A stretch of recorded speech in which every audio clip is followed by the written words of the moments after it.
buy or sell, Devers will be traded this season. Let's also not forget that there's $300 million on the table due to Devers, which eliminates him from, what would you say, like 17 teams? Oh, I would think more than 17, maybe 27. That's a joke, but how many teams could afford him? All right, 5, 6. How many teams need a third baseman who can't play third base? You know, how many people want to deal with his attitude? He hasn't come off looking good at any of this. Whether you believe he should have anyway, he doesn't look good at this. Will he be traded? No, he won't be traded. The salary alone makes it highly unlikely. He's a great hitter. All right, no doubt he can hit. But other than that, there's too many between the money and the attitude and no really position for him here. He's not getting dealt anytime soon. Buy or sell, if the season ended today, Hunter Brown would win the American League Cy Young Award. Hunter Brown has been fantastic. All right, the guy that Craig's teasing, by the way, is Tariq Skubal of the Detroit Tigers here, who's certainly right up there with them. Max Fried for the Yankees has had a fantastic season. They finally lost a start where he pitched in against Seattle the other day. They'd won every start. He's been fantastic. The season ended today. Would Hunter Brown win the American Cy Young Award? I certainly couldn't argue it if he did. That being said, he's going up against Skubal, who won it last year, going up against Fried of the Yankees. My guess is that he'll need a year. You understand what I'm saying? He needs a year before he can get that kind of recognition if he's tied with somebody. If he's clearly ahead, then I think he would win here. But as of right now, would he win it? I'm going to say no. I'm going to say it would be probably Max Fried. Fantasy Sports Today. Weekends starting at 8 a.m. Eastern Time. Only on SportsGrid.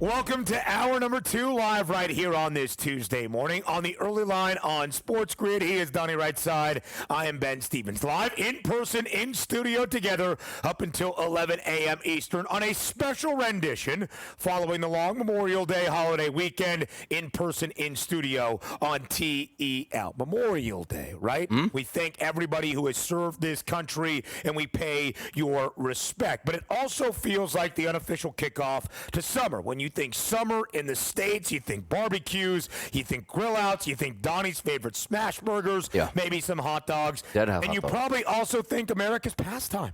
Major League Baseball, despite only 12 games on Memorial Day Monday, which was an interesting move by MLB, we have a lot of Major League Baseball reaction to bring you here to start off hour number 2. DRS, basically 2 months into this MLB season. Yeah, rocking and rolling as you go. You see the teams start to separate themselves. You got some really good division action. The NL East will certainly start heating up. And by the way, the NL East, you got a monster series, which we're going to talk about a little bit later in the show, between the Philadelphia Phillies and the Atlanta Braves. Yeah. The Phillies still in first place. The Mets, sort of right behind them. But the Braves are in that wavelength, like 8.5 games back. Yeah. The Phillies in Philadelphia win that series and can put the Braves roughly 10 games back. That's going to be hard to overcome. So it's almost like a must-win series for the Braves with great pitching matchups. But it's fun to watch the evolution of Major League Baseball. And by the way, wasn't that hot of a month here of May, and hopefully it starts to turn. You got some decent weather situations, but as I look, still temperatures in the low 60s. You're waiting for that to turn on to at least the mid-70s and the 80s where that ball can really carry at this point. So the ebbs and flows of April to May have been interesting. So maybe June gets a little bit hotter, and certainly some of those statistics hold up. DRS, after rivalry weekend, the Atlanta Braves, who had taken 2 of 3 against the Boston Red Sox, the teams that used to hail from that same city,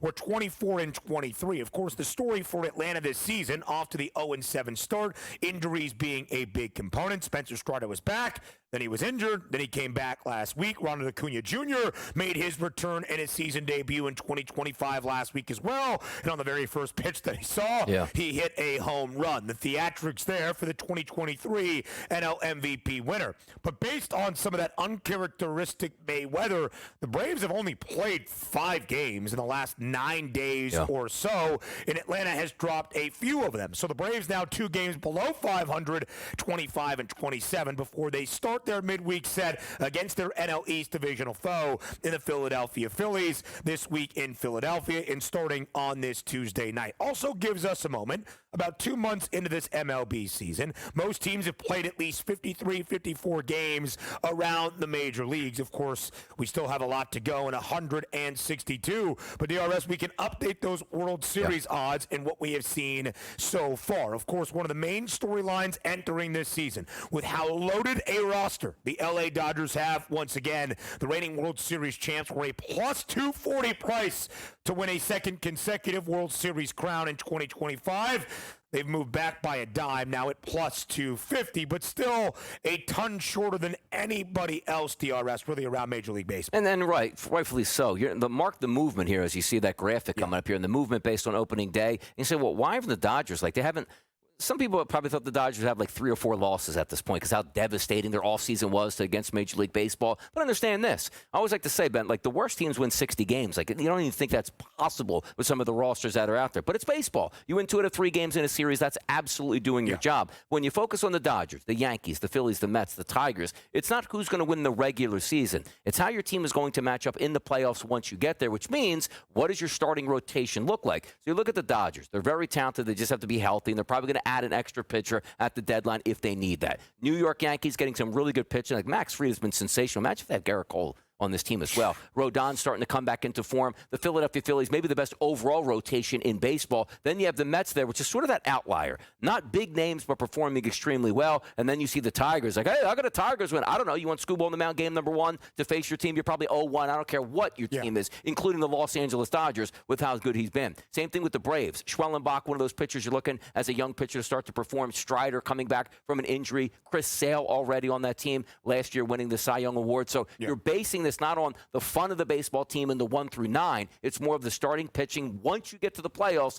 that's where you win. And the Dodgers at a plus 250 price. I don't care if the Dodgers lose 5 games in a row. What are they going to drop to plus 260? It doesn't matter. You're looking at what the anticipation is going to be in late September, early October with these baseball teams. The Dodgers dropped their final 2 games of a weekend set in Queens against the New York Mets in a marquee matchup over the weekend. But still 33-21. The Dodgers tied for the second best record around the NL alongside the New York Mets and the Chicago Cubs, who are in first place in the National League Central. Best record, of course, in the NL, 34-19, I believe that number is for the Philadelphia Phillies. Let's double check that. Yep, 34-19, best record in the National League for Philly. On that market movement graphic of the World Series odds, the Dodgers still have moved back by 10 cents, but that next best price is a 6-1 number on the New York Yankees. The Dodgers still half that and then take off an additional $1, and that's where you get to LA. Those top 3 teams, Dodgers, Braves, Yankees, 3 shortest prices are 3 frontrunners entering this 2025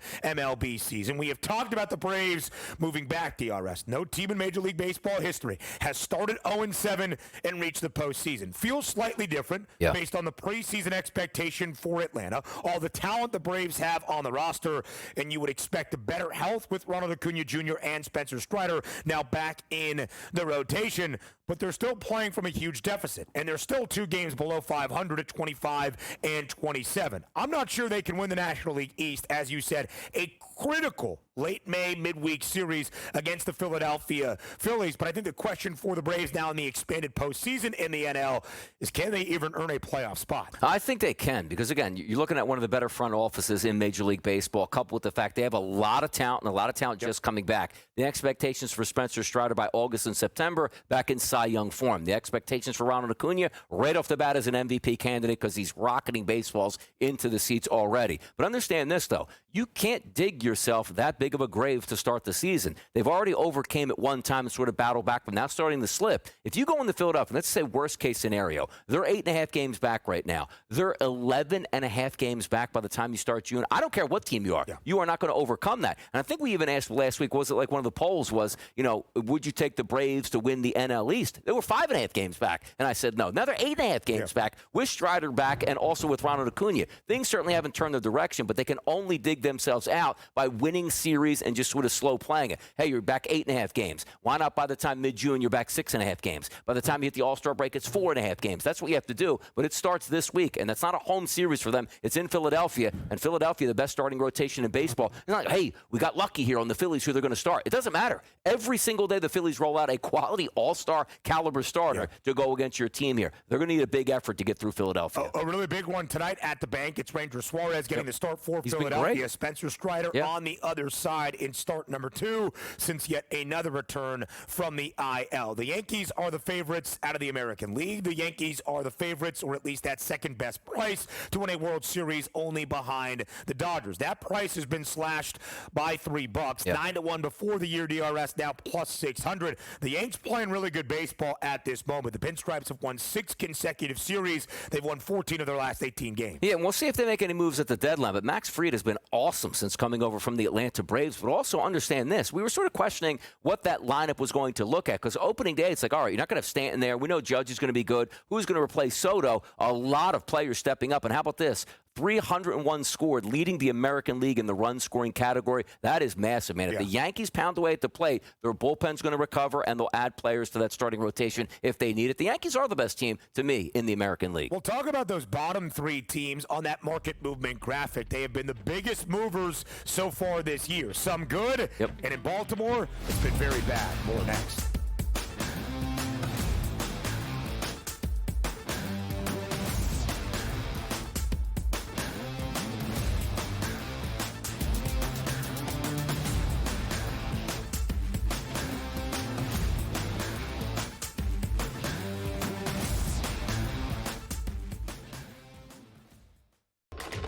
Enter into the magical world of McLuck.com, where even the smallest of spins can win real cash prizes. Adventure into over 1,000 of the best Vegas-style slot games. So what are you waiting for? Unlock your free welcome offer today. Join the fun where winners play and players win. 2 guys that can do it all. Too much electricity this morning. This is a good time. We're having a lot of fun. I had to do a triple take. Ka-ching! Why? Because of parity. I didn't mean to offend. Yeah, it's not going to happen. Load management is a dirty word. Let him rip. You know what? Circumstances provide the results. What? How do you do this once? Oh, Donnie, you've got such a good show there. A network that is booming. The Early Line, only on SportsGrid. The game is on. The stakes are high. But the action isn't just on the field. He's rearranging that ring. Get it inside! SportsGrid's in-game live. Your ultimate second screen experience. A little flyer, couple of 15.5-point live line. Every prop, every play, every day. Anything can happen. It's complete chaos. It's smarter to be on SportsGrid. We're going to go through every single thing, and I've got a great team behind me that's going to help me get the job done. I want this to be the place that people come to. There is going to be an energy to game time decisions that you will feel night in and night out. We are going to hit every single one of those markets that you need to know about. We will have everything at our disposal, and we will use that to our advantage. There is not going to be a better place, I promise you, than Game Time Decisions. I'm Kevin Walsh. Tune in to Game Time Decisions weekdays on SportsGrid.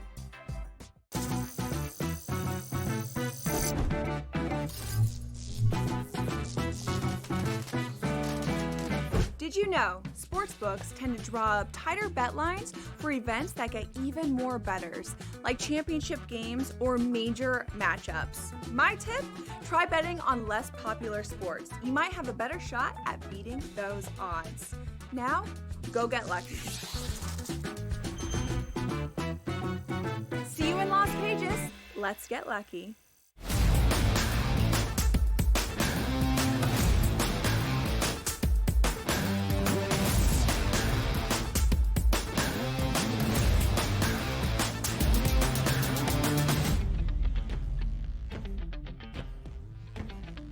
Live right here on this Tuesday morning on the early line on SportsGrid. Following Memorial Day weekend, we take a look at where the World Series odds, the pennant odds, are around Major League Baseball with the unofficial kickoff to summer as we get deeper into this year in MLB. DRS, in our World Series market movement board, we showed you the three frontrunners entering the year and where their odds have changed. The Dodgers, still a short favorite. The Yankees, who had the best price of any AL team, now even shorter at 6-1, playing really good baseball. The Braves have seen some movement against them, but only by $5.50, which is a little bit surprising as Atlanta started 0-7 and is still 2 games sub 500. But those bottom 3 teams, that is the biggest movement around Major League Baseball. Let's start with the good, right? Let's highlight the positive.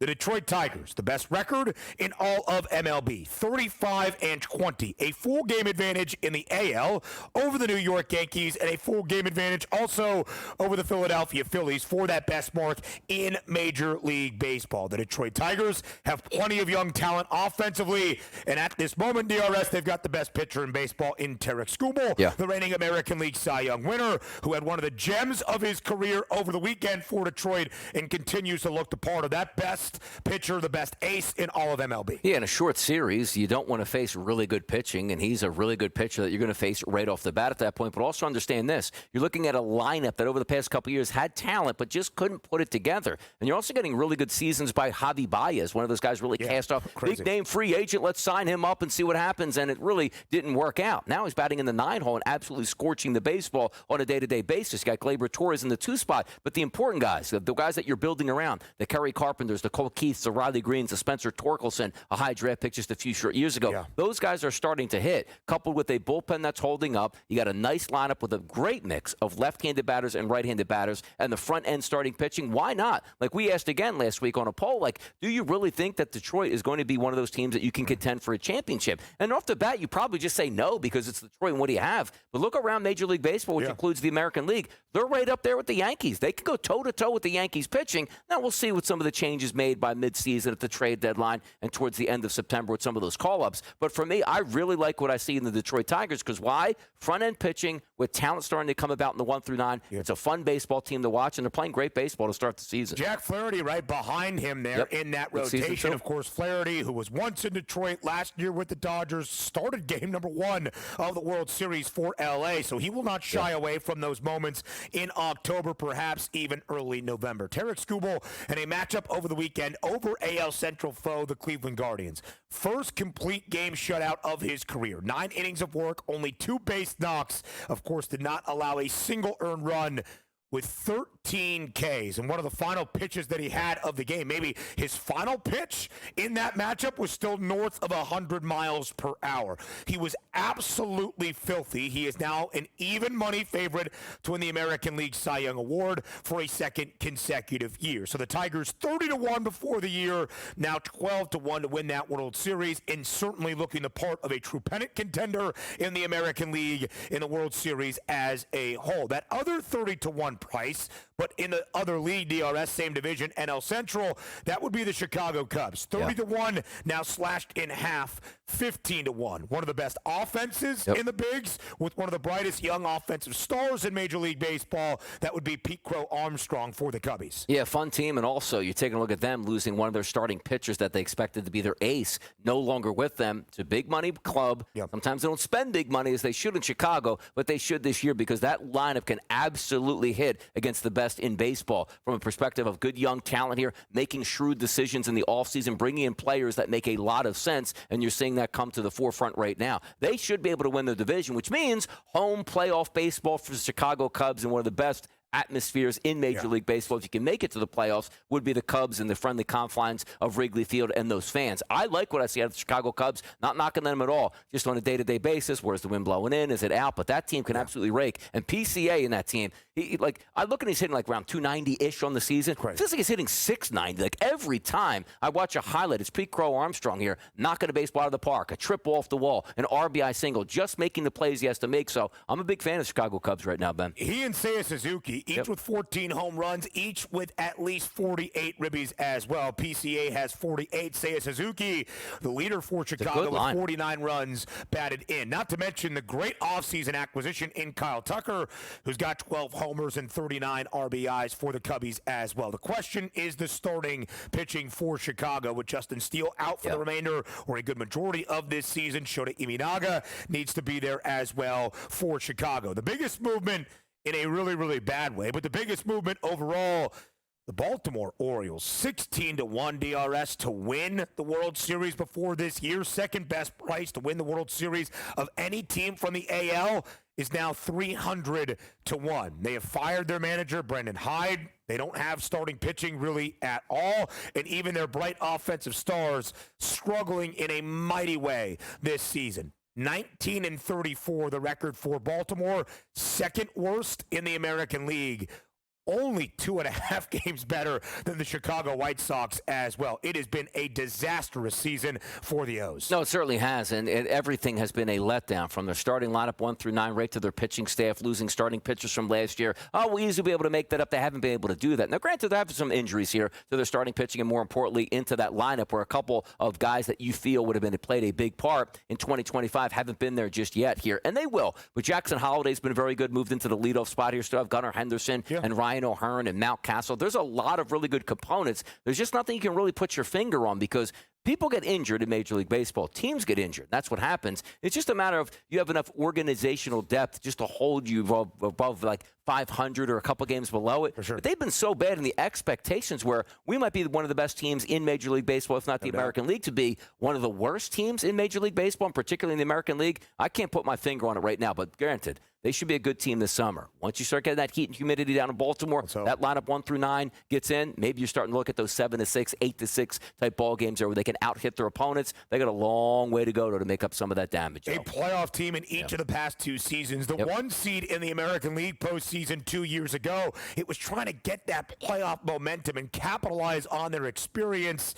19-34 and a negative run differential of -92. Second worst in the bigs. The only team who has a worst one, that's the Colorado Rockies at -173 and a 9-45 record. More around the bigs next.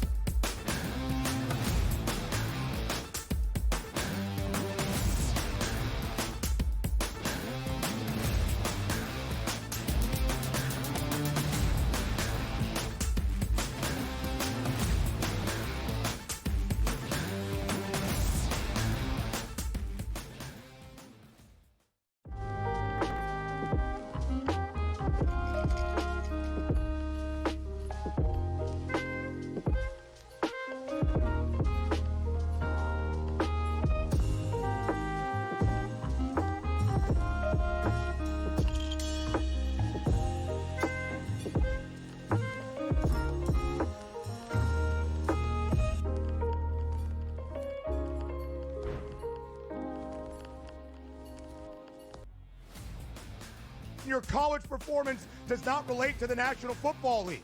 It never does. They played side by side with each other, and he wasn't as good as Quinn Ewers. That's an issue. That's a major issue. It wasn't that it wasn't as good as Quinn Ewers. Ever got to Texas. It wasn't that it wasn't as good as Quinn Ewers. It was Quinn Ewers' program, which Steve Sarkisian made very clear the entirety of the time that Arch Manning was in Austin. So for you to argue that because Ewers is a 7th-round pick, Arch Manning is not that good and not deserving of being first overall is asinine. It is wrong. It is incorrect. He's going to be number 1 overall. My whole thing was I'm buying you're doing your thing now where you double down on a take that is incorrect. The best quarterback prospect to ever hit college football can't play. He's over not a 7th-round pick. There were 2 who didn't even play good. Quarterback recruits in the history of the sport. Quinn Ewers couldn't even play at Ohio State. He couldn't even play at Ohio State. Quinn Ewers. Go look it up. The Early Line, only on SportsGrid. We're going to go through every single thing, and I've got a great team behind me that's going to help me get the job done. I want this to be the place that people come to. There is going to be an energy to game time decisions that you will feel night in and night out. We are going to hit every single one of those markets that you need to know about. We will have everything at our disposal, and we will use that to our advantage. There is not going to be a better place, I promise you, than Game Time Decisions. I'm Kevin Walsh. Tune in to Game Time Decisions weekdays on SportsGrid.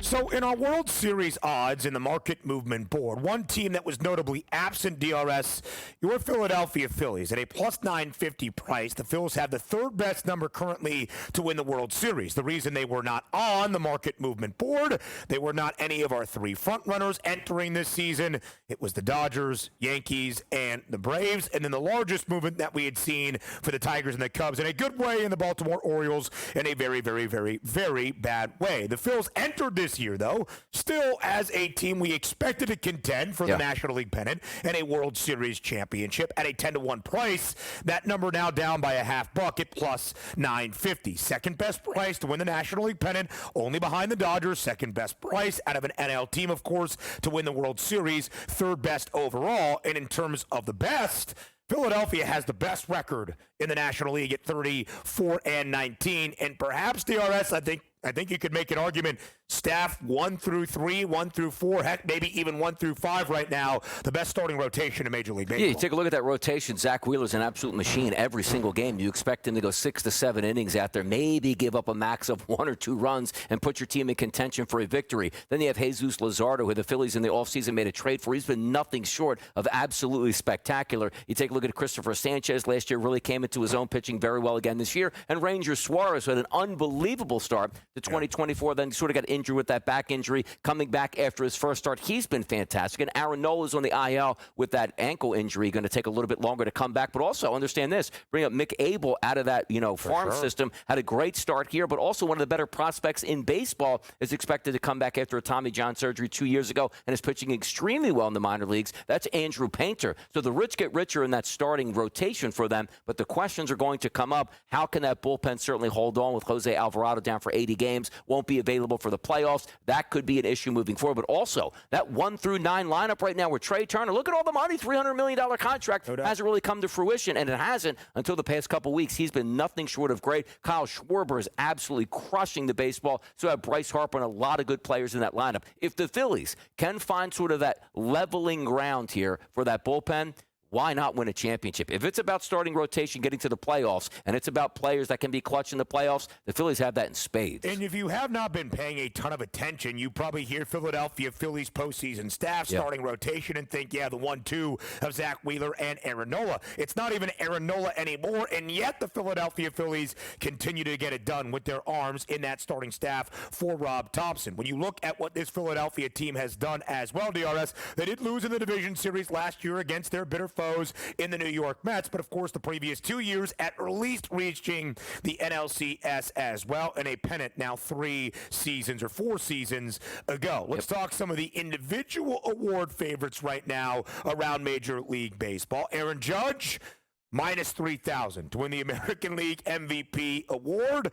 And Shohei Ohtani on the other side, minus 135 to win the NL MVP. Of course, that seems to be, in the National League side of things, DRS, a more competitive race.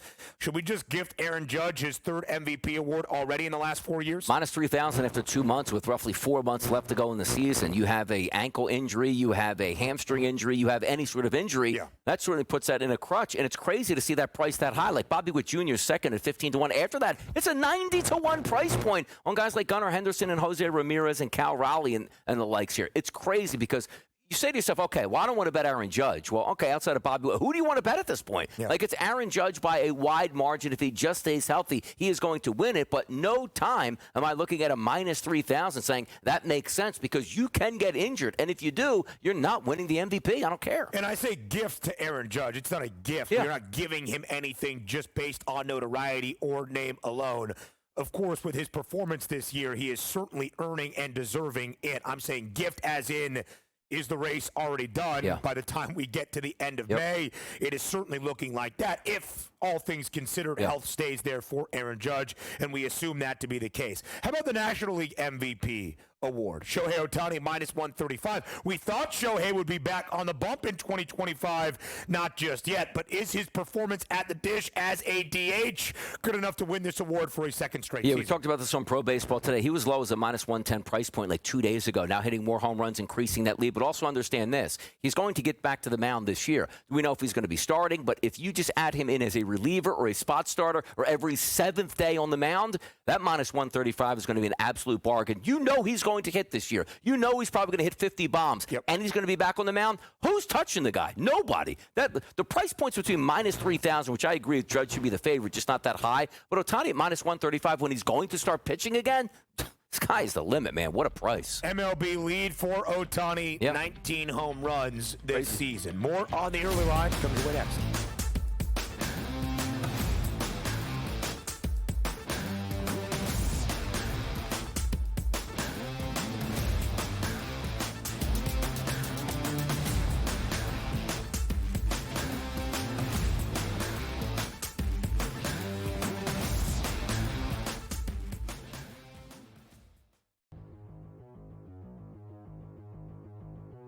Buy or sell, Devers will be traded this season. Let's also not forget that there's $300 million on the table due to Devers, which eliminates him from, what would you say, like 17 teams? Oh, I would think more than 17, maybe 27. Oh, that's a joke. But how many teams could afford him? All right, 5, 6.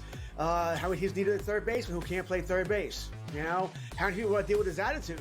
He hasn't come off looking good in any of this. Whether you believe he should have anyway, he doesn't look good at this. Will he be traded? No, he won't be traded. The salary alone makes it highly unlikely. He's a great hitter. All right, no doubt he can hit. But other than that, there's too many between the money and the attitude and no really position for him here. He's not getting dealt anytime soon. Buy or sell, if the season ended today, Hunter Brown would win the American League Cy Young Award. Hunter Brown has been fantastic. All right, the guy that Craig's teasing, by the way, is Tariq Skubal of the Detroit Tigers here, who's certainly right up there with them. Max Fried for the Yankees has had a fantastic season. They finally lost a start where he pitched it against Seattle the other day. They'd won every start. He's been fantastic. The season ended today. Would Hunter Brown win the American Cy Young Award? I certainly couldn't argue it if he did.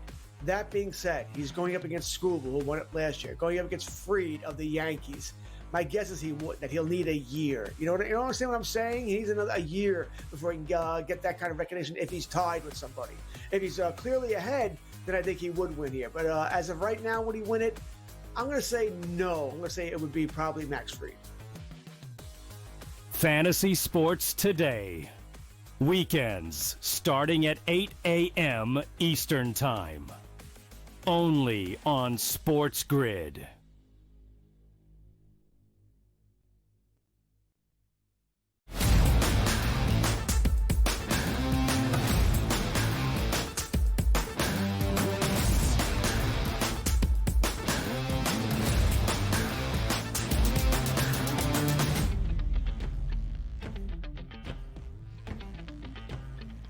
Game number 4 tonight in Indianapolis of the Eastern Conference Finals between the Pacers and the Knicks. New York rallying from down by as many as 20 points late in the second quarter before that halftime break to pull off their third 20-point comeback of this NBA playoff run. New York winning game number 3 outright as a slight road underdog in Indy, 106-100. How has it changed the tenor of this series in the Eastern Conference Finals, where the Pacers, still at home for game number 4 DRS in Indy, have a 2-1 series advantage? The Pacers also a 2-point home favorite tonight inside Gainbridge Fieldhouse for game number 4 with a total of 220 and a hook. DRS, we looked at game number 4 briefly early on. Indiana still at home, 2-point favorite, trying to take that 3-1 series advantage. What is your approach going to be for game number 4 of the Eastern Conference Finals? I do think the Pacers win, but again, just like knowing how betting works and like some of the strategies that you would use, that's a stone cold line. You say, boy, the Knicks are getting a lot of respect, and you probably should take them on the money line.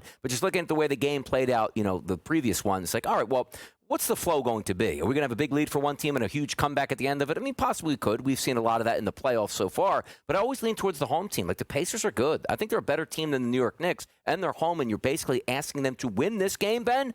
by a bucket and come away with a victory. Yeah. Like, that's really hard to pass up. And also, which some of players are you going to focus on a player's prop? Is it a rebound prop? Do you expect the same type of expectations? Is it more team basketball? For Indiana, again, it's going to be one-on-one, and Jalen Brunson saying, if we're going to win this series, it's going to be on my back. I'll be more than happy in game number 4 to shoot 30 times in this one and ice out the rest of my teammates. So for me, even though, like, buyer beware, you see that line, I still find myself wanting to take the Indiana Pacers because, again, home team, better team, why not? They're not going to cover touchdown. Absolutely so, DRS. Again, when you look at the Indiana Pacers, who have also pulled off their fair share of cardiac and historic comebacks here in this NBA playoff run, they were a 1.5 favorite against the New York Knicks. It was the first time that Indiana was favored to win an NBA playoff game since game number 5 in that series clincher and the wild finale of the opening round in OT against the Milwaukee Bucks. The Pacers now at home throughout this playoff run are 4-2 straight up, but they have only been booked as a favorite in 4 of those 6 games. They are 2-2 straight up and against the spread. Their 2 wins as a favorite are two of their 3 wins as a favorite are 2 games that they have covered, games 1 and 2 against the Bucks in that opening round matchup. Again, what really stands out to me, DRS, is some of what you said. We're kind of with the public from a betting perspective here. 56% of the money, around 54% of the bets overall in terms of volume on the spread, backing the Pacers at home tonight. Should that be surprising? No, Indiana's a great basketball team. They have home floor advantage. But just with how this series has gone, with how the postseason has gone in large part, and with the New York Knicks pulling off that dramatic comeback in Game 3, you would almost think the public goes, well, anybody can win. No lead is safe. The New York Knicks can win this game outright and tie us up at 2 games apiece. And yet, so far, the stats on the FanDuel Sportsbook saying the other thing. No, and I agree. Like, that's the way it should be set up in this game. Like, I can't believe that the Pacers are only a 2-point favorite here. They should be able to win at home, go up 3-1, and eventually ice out this series. But then you take a look at the New York Knicks, who in the first round, did get a good fight out of the Detroit Pistons. Yeah. The second round, Jason Tatum was there for a good portion of that series, and it was still going to be 3-1 at that point, regardless of how it finished out, where the Knicks took care of business in game number 6. Then you head in and say, okay, let's just get one of those 2 games at home. They couldn't do that, and then steal game number 3. Is it more of a mirage? Was it the huge comeback for Indiana that shouldn't have been there? Was it the huge comeback for the Knicks that shouldn't have been there? Like, when are we going to get back to even in this series and say, okay, 2 best teams playing, no monster letdowns, no monster comebacks, and who's the better team tonight? I always look for the home team, as I said again, but also team basketball. You don't know. Like, it could be tonight, a Halliburton type night. It could be a Neesmith type of night. It could be a Miles Turner type of night. I'll tell you the one thing. If Jalen Brunson doesn't have a good night, the Knicks don't win. And you don't have that sort of setup here for the Pacers. I think their complete depth from starting lineup to bench is better than the New York Knicks, and they're at home. You're asking them to win by a bucket and continually getting disrespected. Like, coming into the playoffs, nobody was talking about the Pacers. Here they're in the Eastern Conference Finals. We're about to go up 3-0, lost that game. Right. Now about to say, let's go 3-1 in this series and take that big advantage. And I see that line. I'm saying, hey, you know what? The algorithm is still pointing towards the Knicks, which is why they're only getting 2. I'm still thinking early in the day today, it's got to be Pacers. Again, you're looking basically at an outright price, minus 132, minus 136 on the money line with that updated number. Not all that juicy or a chalky price to pay on a team to win outright at home and take that commanding 3-1 series lead. Let's talk total really quickly, DRS. 220 and a hook. Opening 2 games of this series, we saw a lot of scoring. In game number 3, we expected the same, 223 and a half, 224. It stayed well under, despite a pretty fast start in the opening quarter. And, of course, by the time we got to the halftime break, things kind of calmed down in those final 2 quarters, with the Knicks winning outright 106-100. How much offense are you expecting tonight with what looks to be our lowest total so far of the 4 games in this set? Again, early in the series, I like to look at more points, and rightfully so. Later in the series, where you can afford to lose games 1 and game 2. You can't afford to lose game number 3 if, let's just say, you are down 0-2, which you saw the Knicks with a great defensive performance in that game, 106-100 final. Now you look forward to game number 4. Same type of situation. Do you want to be more free-flowing for the Pacers? Yes, but the game sometimes doesn't dictate it, because the Knicks are probably going to slow it down, more one-on-one basketball, make every possession count, and try to play as good a defense as they can possibly get. So for me, do I love the 220 going under and a half, 220 and a half and going under? Not necessarily, but if I always stick to that sort of like true tied and tested here. It's like early in the season, in the series, you get more points, or at least at more tempo points. And the later in the series, it's more defensive struggle. I probably lean towards the under 220.5 tonight. I do as well. And again, I still think an under pace favors the New York Knicks. The Pacers want to live up to their name and get up and down the floor. As we look at the series situation, Indiana still up 2-1, an ever so slight favorite in game number 4. The Pacers also remain a minus 220 outright favorite to win the Eastern Conference crown. Still think there's value there on the Pacers. Still believe the Pacers land a game and a half in the series spread to win this series DRS by no later than game number 6. Makes a lot of sense at minus 118. Is that still how you see this series playing out? Yeah, I think it's, again, extended series here. I don't think we're going,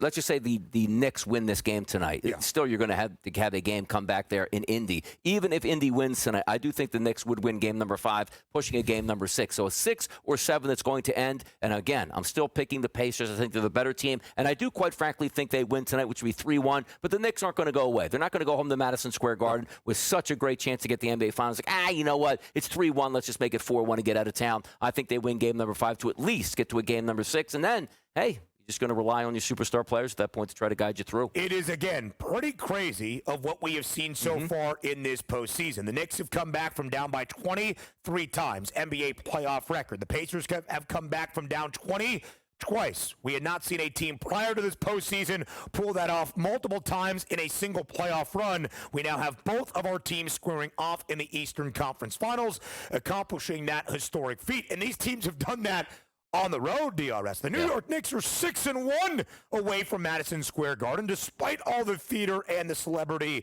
that we have seen inside the world's most famous arena throughout this playoff run here. Of course, we start this kind of game with a head-to-head matchup of our marquee players. Not Jalen Brunson's best game in game number 3. It was really Karl Anthony Towns in that fourth quarter, scoring 20 of his team-high 24. Brunson only finishing with 23, and Tyrese Halliburton was the leading scorer for Indiana. But that's not really the story for the Pacers either. Indiana does it based off depth. Only 4 guys reaching double figures in game number 3. Halliburton tonight, 21.5. Brunson still up there flirting with 30 at 29.5. Yeah, it's guys like Pascal Siakam, 19.5. But if you're just looking at the 2 superstars on either side, I do think both of those guys should go over tonight. Whoa, that probably means over 220. Not necessarily, because sometimes you look at a Jalen Brunson and say to yourself, Ben, if we're going to lose this game or this series, let's just say, I'm at least going to sit in the offseason and go, I did everything I tried to could. I shot 30 times on the road in game number 4. I only made 9 of those. I'll live with that. But you know what he can't live with, Ben? Shooting 9 or 11 times in a game where they lose. I look for Brunson to have a high usage rate tonight, and he should be able to get to 30 points. Only 18 field goal attempts in game number 3. Only 18 is pretty considerable for Jalen Brunson. We hit the ice up next.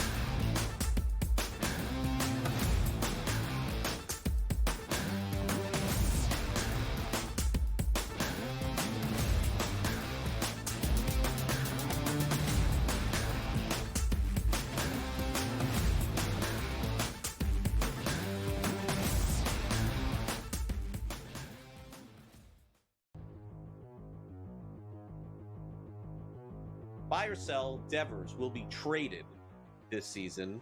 Let's also not forget that there's $300 million on the table due to Devers, which eliminates him from, what would you say, like 17 teams?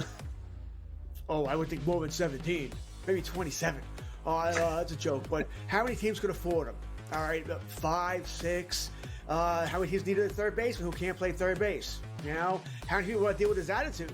He hasn't come off looking good at any of this. Whether you believe he should have anyway, he doesn't look good at this. Will he be traded? No, he won't be traded. The salary alone makes it highly unlikely. He's a great hitter. All right, no doubt he can hit. But other than that, there's too many between the money and the attitude and no really position for him here. He's not getting dealt anytime soon. Buy or sell, if the season ended today, Hunter Brown would win the American League Cy Young Award. Hunter Brown has been fantastic. All right, the guy that Craig's teasing, by the way, is Tariq Skubal of the Detroit Tigers here, who's certainly right up there with them. Max Fried for the Yankees has had a fantastic season. They finally lost a start where he pitched in against Seattle the other day. They'd won every start. He's been fantastic. The season ended today with Hunter Brown winning the American Cy Young Award. I certainly couldn't argue it if he did. That being said, he's going up against Skubal, who won it last year, going up against Fried of the Yankees. My guess is he would, that he'll need a year. You know what I'm saying? He needs a year before he can get that kind of recognition if he's tied with somebody. If he's clearly ahead, then I think he would win here. But as of right now, would he win it? I'm going to say no. I'm going to say it would be probably Max Fried. Fantasy Sports Today. Weekends starting at 8 a.m. Eastern Time. Only on SportsGrid.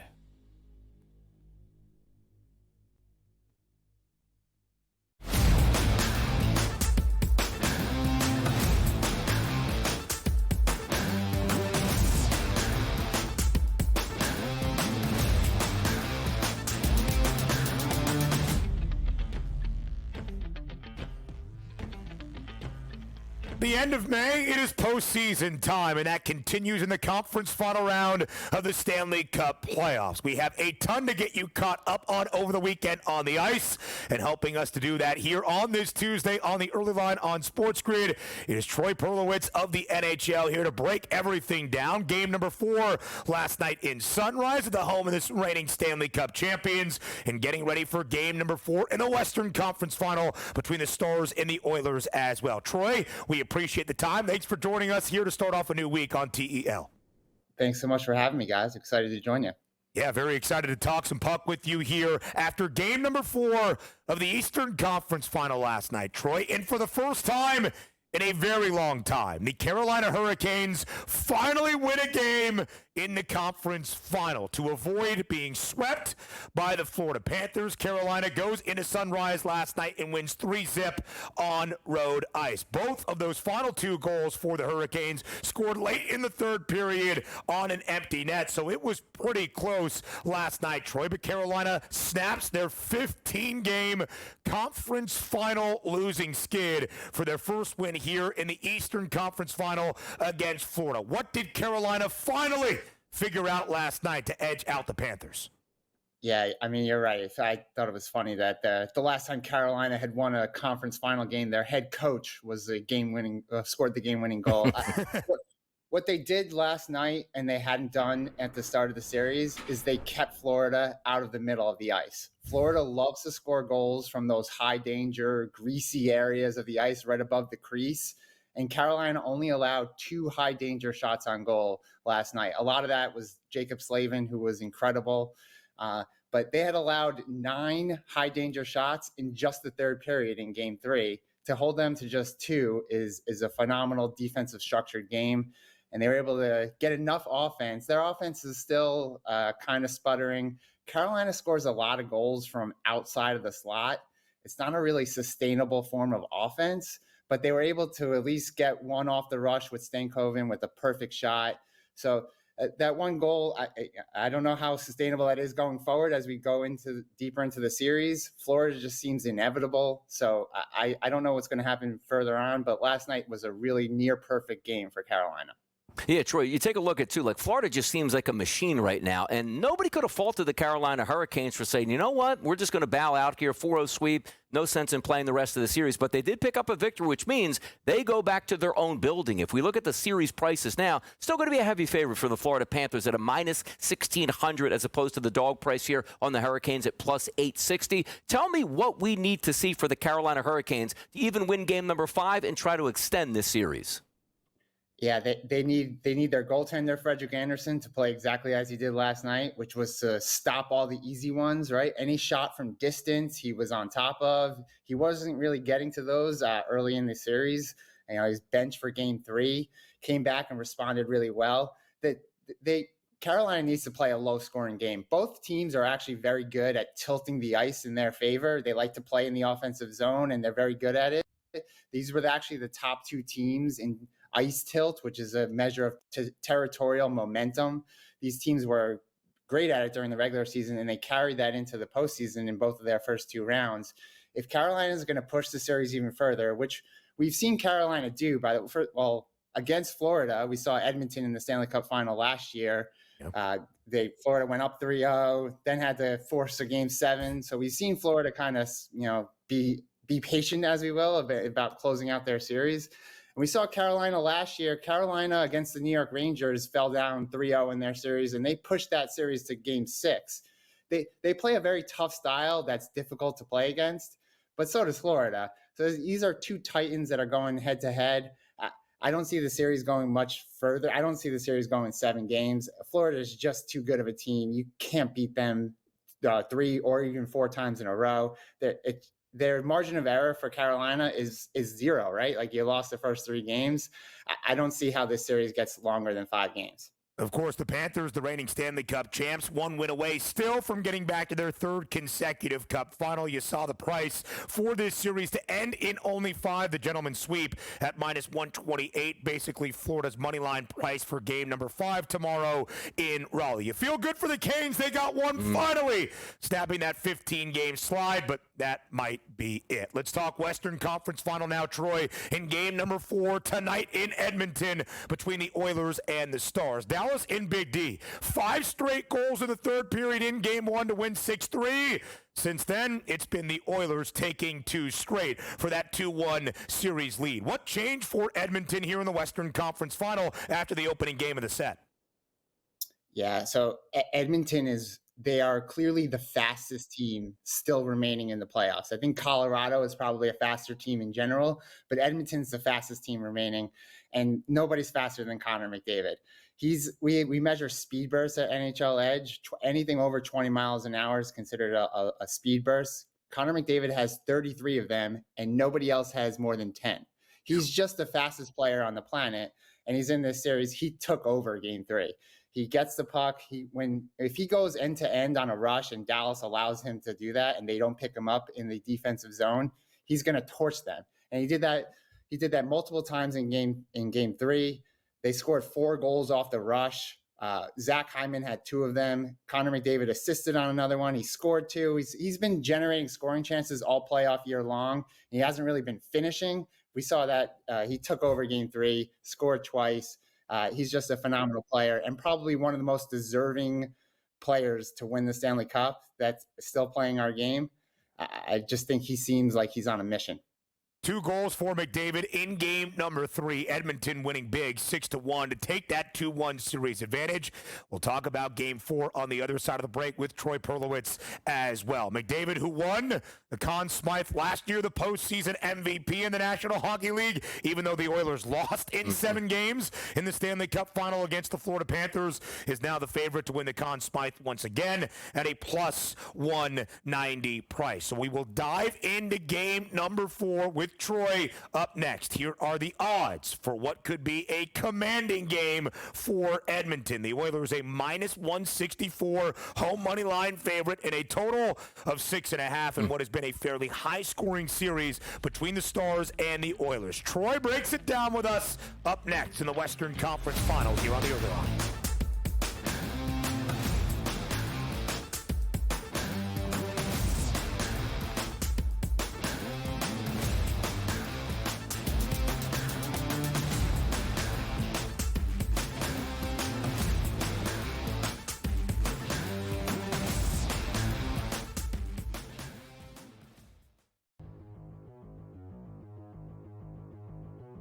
Buy or sell, Devers will be traded this season.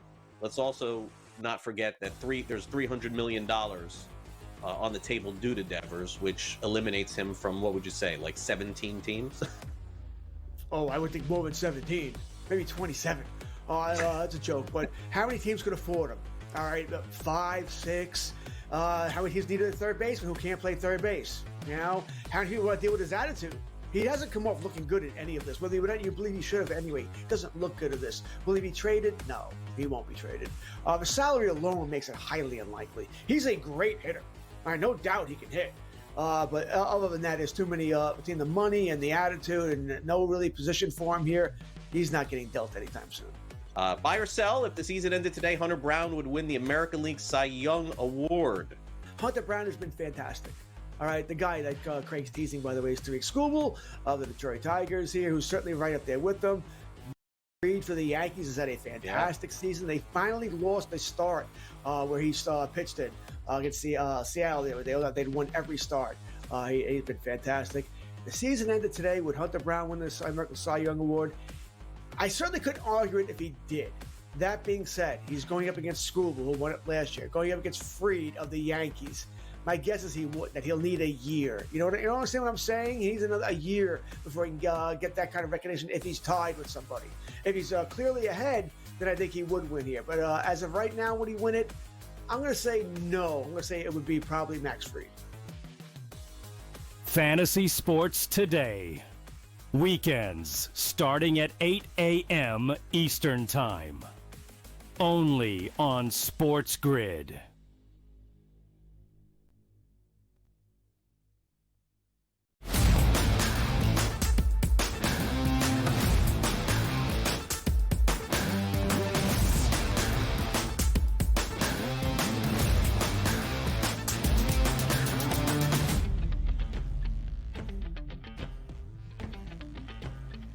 Troy Perlowitz joining us here on this Tuesday on the early line on SportsGrid as we get you ready for game number 4 of the Western Conference Final tonight. Up north of the border in Edmonton, the Oilers up 2-1 in the series, a -164 home money line favorite to take that commanding 3-1 series lead over the Dallas Stars. Total 6.5. Of course, Troy, this has been a rather high-scoring series, often the case with the Oilers. What do you expect for game number 4 in Edmonton tonight?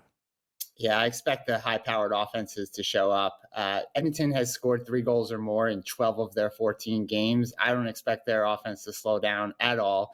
So if Dallas is going to win this game, they're going to have to step up their offense. Now, they were without Rupe Hintz in Game 3 because of an injury. They might get him back tonight in Game 4. He's a big part of defending McDavid, but he's also got plenty of offensive power himself, and he plays a lot with Mikko Rantanen, who, of course, had got off to such a great start at the start of this postseason, has slowed down quite a little bit.